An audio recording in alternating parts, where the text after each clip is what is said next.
আসসালামু আলাইকুম। চলে আসলাম আবারও নতুন একটি ভিডিও নিয়ে। বলেছিলাম আমি কিভাবে বিরিয়ানি রান্না করি তা আপনাদের সাথে শেয়ার করব। তো চলুন দেখা যাক আমি কিভাবে বিরিয়ানি রান্না করি। দেখতেই পাচ্ছেন, প্রথমে আমি তেলে পেঁয়াজ, মরিচ, আলু আর চিকেনটা একটু ভেজে নিলাম। এরপর বিরিয়ানি মশলাটা অ্যাড করে দিলাম।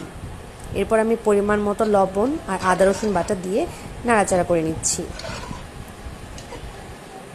এরপর আমি পরিমাণ মতো পানি ঢেলে দিলাম। আমি চিকেনটাকে 2 কাপ পানি দিয়ে দুবার কষিয়ে নিয়েছি। এটা হচ্ছে প্রথমবার কষানি, আর এটা হচ্ছে দ্বিতীয়বার কষানি। এরপর যখন চিকেন আর আলুটা যখন হালকা একটু সিদ্ধ হয়ে যাবে, তখন আমি পোলার চালটা অ্যাড করে দিব।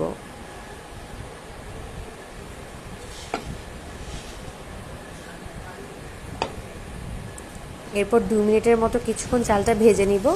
মাংস আর আলুর সাথে মশলার সাথে মিক্স করে নিচ্ছি। এরপর আমি পরিমাণ মতো পানি ঢেলে দিয়েছি।